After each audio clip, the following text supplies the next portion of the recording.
Selamat malam. Kali ini saya akan melanjutkan membaca kitab Daniel, yaitu dari Daniel yang ke-9. Doa Daniel. Pada tahun pertama pemerintahan Darius, anak Ahasiweros dari keturunan orang Media, yang telah menjadi raja atas kerajaan orang Kasdim. Pada tahun pertama kerajaannya itu, aku, Daniel, memperhatikan dalam kumpulan kitab jumlah tahun yang menurut firman Tuhan kepada Nabi Yeremia akan berlaku atas timbunan puing Yerusalem, yakni 70 tahun. Lalu aku mengarahkan mukaku kepada Tuhan Allah untuk berdoa dan bermohon sambil berpuasa dan mengenakan kain kabung serta abu. Maka aku memohon kepada Tuhan Allahku dan mengaku dosaku demikian. Ah Tuhan, Allah yang maha besar dan dahsyat, yang memegang perjanjian dan kasih setia terhadap mereka yang mengasihi Engkau serta berpegang pada perintah-Mu. Kami telah berbuat dosa dan salah. Kami telah berlaku fasik dan telah memberontak. Kami telah menyimpang dari perintah dan peraturan-Mu, dan kami tidak taat kepada hamba-hamba-Mu, para nabi, yang telah berbicara atas nama-Mu kepada raja-raja kami, kepada pemimpin-pemimpin kami, kepada bapa-bapa kami, dan kepada segenap rakyat negeri. Ya Tuhan, Engkaulah yang benar, tetapi patutlah kami malu seperti pada hari ini, kami orang-orang Yehuda, penduduk kota Yerusalem, dan segenap orang Israel, mereka yang dekat dan mereka yang jauh, di segala negeri kemana Engkau telah membuang mereka, oleh karena mereka berlaku murtad terhadap Engkau. Ya Tuhan, kami, raja-raja kami, pemimpin-pemimpin kami, dan bapa-bapa kami patutlah malu, sebab kami telah berbuat dosa terhadap Engkau.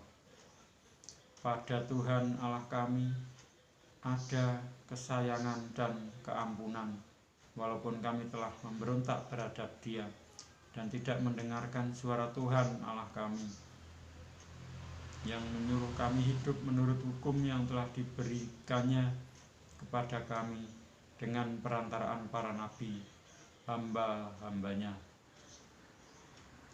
Segenap orang Israel telah melanggar hukum-Mu dan menyimpang karena tidak mendengarkan suara-Mu. Sebab itu telah dicurahkan ke atas kami kutuk dan sumpah yang tertulis dalam kitab Taurat Musa, hamba Allah itu, sebab kami telah berbuat dosa terhadap Dia.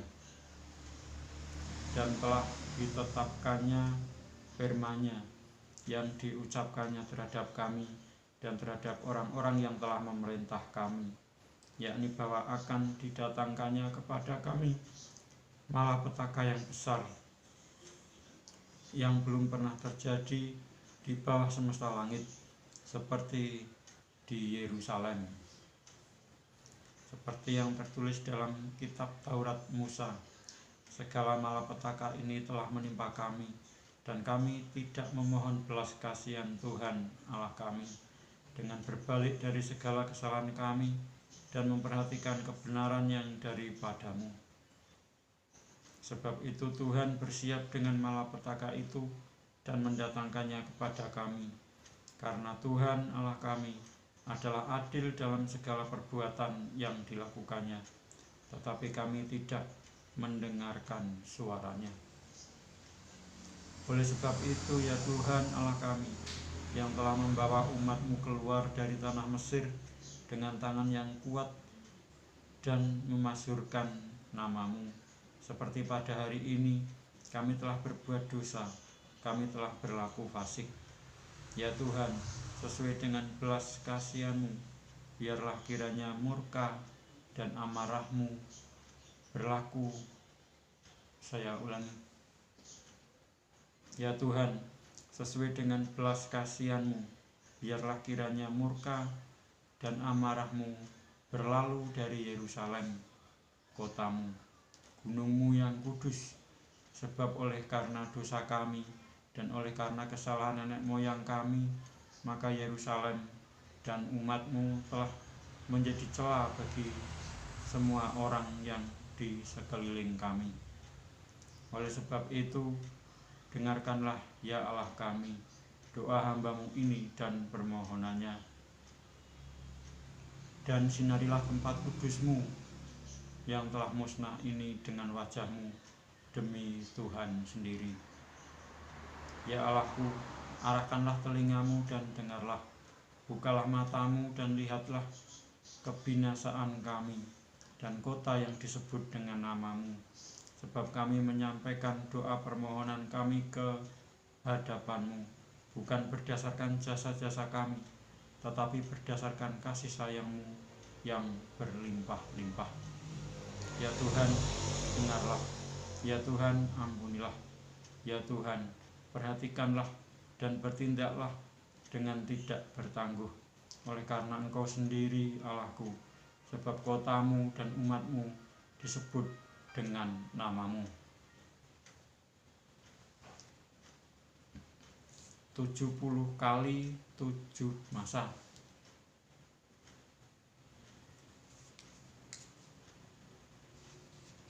Sementara aku berbicara dan berdoa dan mengaku dosaku dan dosa bangsaku, bangsa Israel, dan menyampaikan ke hadapan Tuhan Allahku permohonanku bagi gunung kudus Allahku.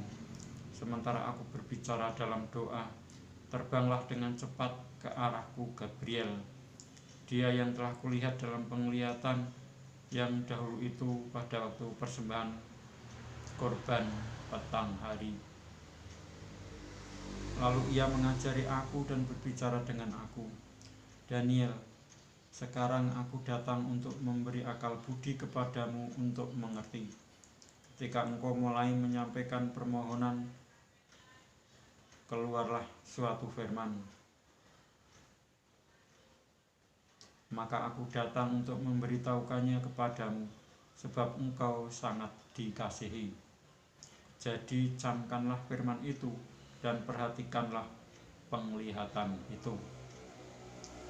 70 kali 7 masa telah ditetapkan atas bangsamu dan atas kotamu yang kudus, untuk melenyapkan kefasikan, untuk mengakhiri dosa, untuk menghapuskan kesalahan, untuk mendatangkan keadilan yang kekal, untuk menggenapkan penglihatan dan nabi, dan untuk mengurapi yang maha kudus. Maka ketahuilah dan pahamilah dari saat firman itu keluar, yakni bahwa Yerusalem akan dipulihkan dan dibangun kembali, sampai pada kedatangan seorang yang diurapi, seorang raja. Ada 7 kali 7 masa dan 62 kali 7 masa lamanya. Kota itu akan dibangun kembali dengan tanah lapang dan paritnya, tetapi di tengah-tengah kesulitan. Sesudah ke-62 kali 7 masa itu akan disingkirkan seorang yang telah diurapi, padahal tidak ada salahnya apa-apa. Maka datanglah rakyat seorang raja memusnahkan kota dan tempat kudus itu, tetapi raja itu akan menemui ajalnya dalam air bah, dan sampai pada akhir zaman akan ada peperangan dan pemusnahan seperti yang telah ditetapkan. Raja itu akan membuat perjanjian itu menjadi berat bagi banyak orang selama 1 kali 7 masa. Pada pertengahan 7 masa itu ia akan menghentikan kurban sembelian dan kurban santapan. Dan di atas sayap kekejian akan datang yang membinasakan, sampai pemusnahan yang telah ditetapkan menimpa yang membinasakan itu. Saya lanjutkan membaca Daniel yang ke-10. Penglihatan Daniel di tepi sungai Tigris. Pada tahun ketiga pemerintahan Kores, raja orang Persia, suatu firman dinyatakan kepada Daniel yang diberi nama Beltsasar. Firman itu benar dan mengenai kesusahan yang besar. Maka dicamkannyalah firman itu dan diperhatikannyalah penglihatan itu. Pada waktu itu aku, Daniel, berkabung 3 minggu penuh. Makanan yang sedap tidak kumakan, daging dan anggur tidak masuk ke dalam mulutku, dan aku tidak berurat sampai berlalu 3 minggu penuh. Pada hari ke-24 bulan pertama, ketika aku ada di tepi sungai besar, yakni sungai Tigris, kuangkat mukaku, lalu kulihat tampak seorang yang berpakaian kain lenan dan berikat pinggang emas dari Ufas. Tubuhnya seperti permata Tarsis dan wajahnya seperti cahaya kilat. Matanya seperti suluh yang menyala-nyala, lengan dan kakinya seperti kilau tembaga yang digilap, dan suara ucapannya seperti gaduh orang banyak. Hanya aku, Daniel, melihat penglihatan itu, tetapi orang-orang yang bersama-sama dengan aku tidak melihatnya, tetapi mereka ditimpa oleh ketakutan yang besar, sehingga mereka lari bersembunyi. Demikianlah aku tinggal seorang diri. Ketika aku melihat penglihatan yang besar itu, hilanglah kekuatanku. Aku menjadi pucat sama sekali, dan tidak ada lagi kekuatan padaku. Lalu ku dengar suara ucapannya, dan ketika aku mendengar suara ucapannya itu, jatuh pingsanlah aku, tertelungkup dengan mukaku ke tanah. Tetapi ada suatu tangan menyentuh aku dan membuat aku bangun sambil bertumpu pada lutut dan tanganku. Katanya kepadaku, Daniel, engkau orang yang dikasihi, camkanlah firman yang kukatakan kepadamu, dan berdirilah pada kakimu, sebab sekarang aku diutus kepadamu. Ketika hal ini dikatakannya kepadaku, berdirilah aku dengan gemetar. Lalu katanya kepadaku, janganlah takut, Daniel, sebab telah didengarkan perkataanmu. Sejak hari pertama engkau berniat untuk mendapat pengertian dan untuk merendahkan dirimu di hadapan Allahmu, dan aku datang oleh karena perkataanmu itu. Pemimpin kerajaan orang Persia berdiri 21 hari lamanya menentang aku. Tetapi kemudian Mikael, salah seorang dari pemimpin terkemuka, datang menolong aku, dan aku meninggalkan dia di sana berhadapan dengan raja-raja orang Persia. Lalu aku datang untuk membuat engkau mengerti apa yang akan terjadi pada bangsamu pada hari-hari yang terakhir, sebab penglihatan ini juga mengenai hari-hari itu. Ketika dikatakannya hal ini kepadaku, kutundukkan mukaku ke tanah dan aku terteluh.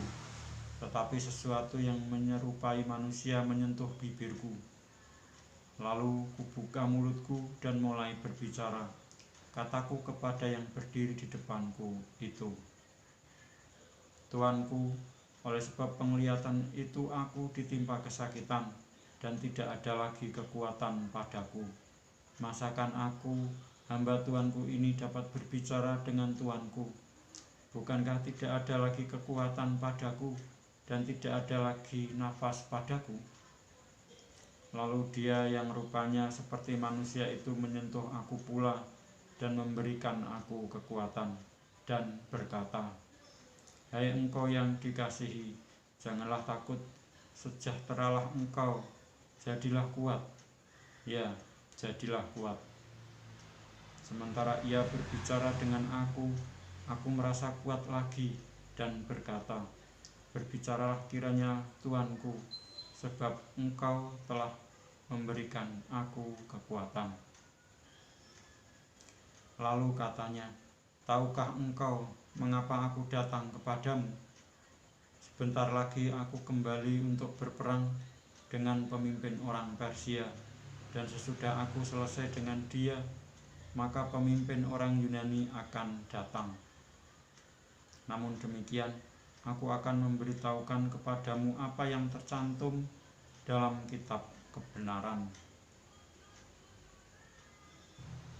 Demikianlah saya telah membaca Daniel sampai dengan Daniel yang ke-10, dan saya akan melanjutkan membaca Daniel berikutnya, yaitu Daniel 11 pada kesempatan berikutnya. Sekian, terima kasih.